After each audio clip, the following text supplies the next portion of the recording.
Okay, picture this. You're at a funeral. Someone just died.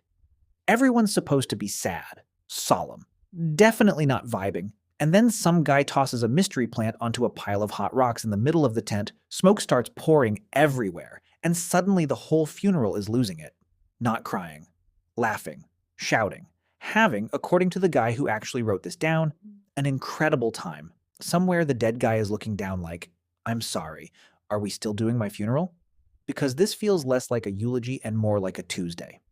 This actually happened over 2,000 years ago, and archaeologists later dug up the exact bowls these people used and went, yeah, checks out.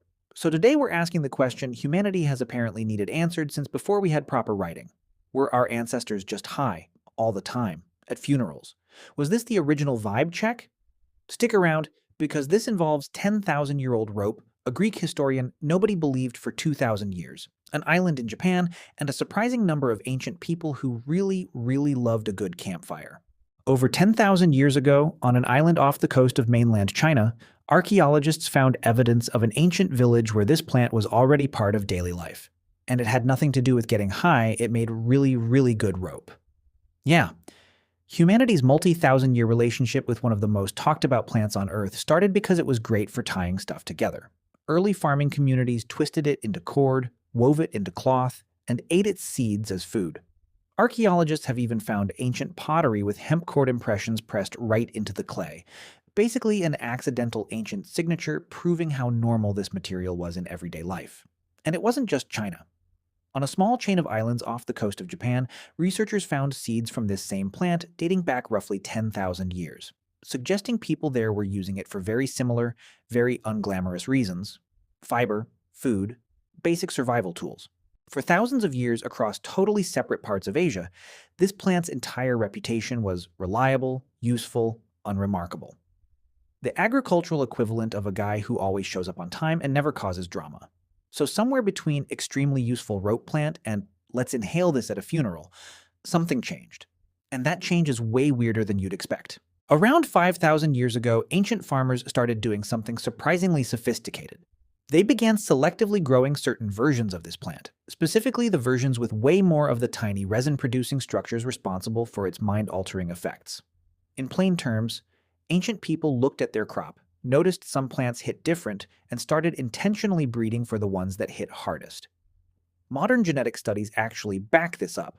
Researchers have found that this is roughly the same period when two distinct branches of the plant started splitting apart genetically, one bred for stronger fiber and one bred for stronger effects.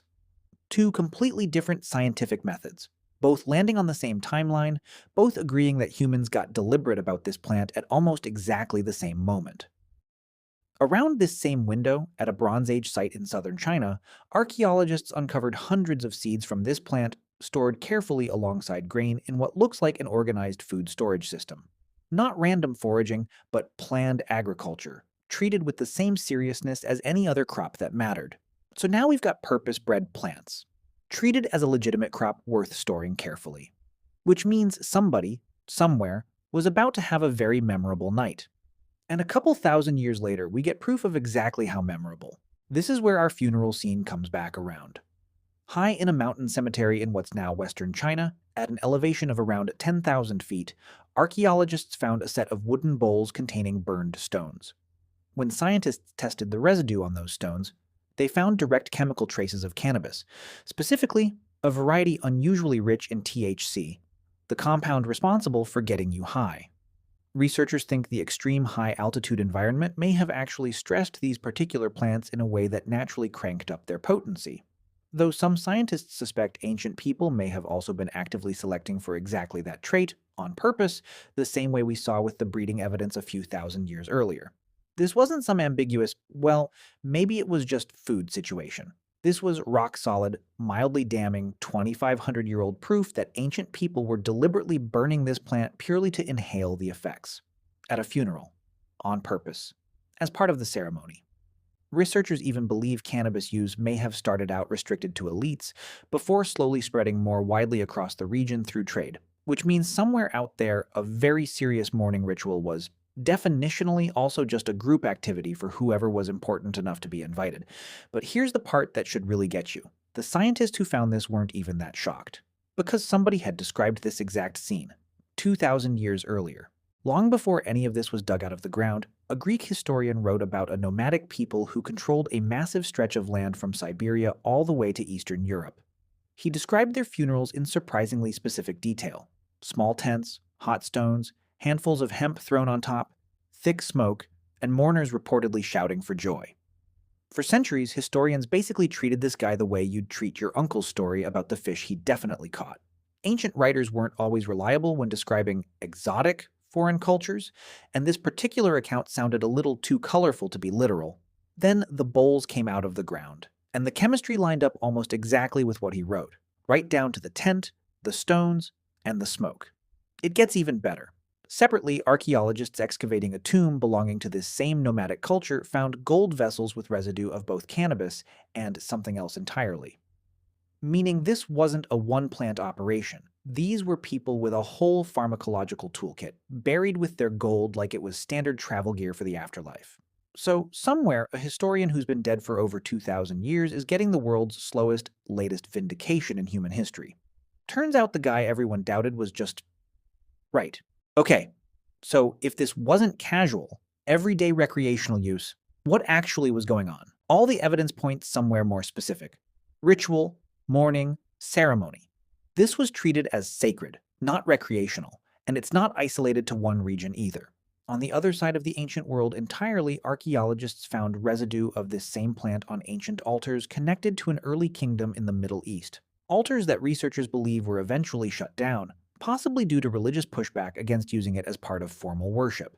Totally separate people, thousands of miles apart, with zero contact, independently landing on the same idea.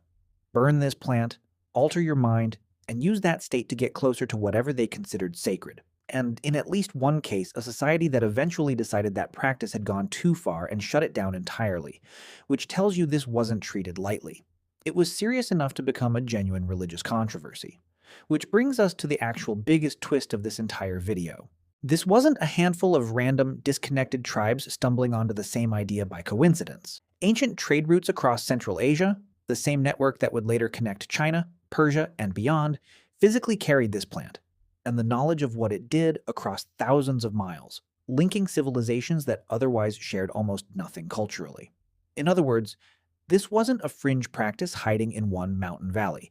It became one of the most widely shared rituals of the ancient world, practiced by cultures who never even knew the others existed, all independently deciding this plant deserved a spot in their most important ceremonies, from Japanese islanders eating the seeds 10,000 years ago, to Chinese farmers storing it like grain, to nomadic warriors burning it beside gold, to a kingdom in the Middle East eventually banning it from their altars entirely. So, were ancient humans high all the time? No, not exactly.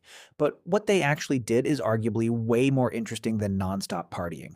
They found one of the only plants on the planet capable of altering consciousness, deliberately bred it to be stronger, treated it as sacred enough to bury with their dead and their gold, and eventually serious enough that at least one culture banned it from religious use entirely. All independently on opposite ends of the ancient world, thousands of years before anyone could have possibly compared notes. Basically, your ancestors weren't just getting high, they were doing it with intention, ceremony, and, apparently, a surprisingly good sense of occasion.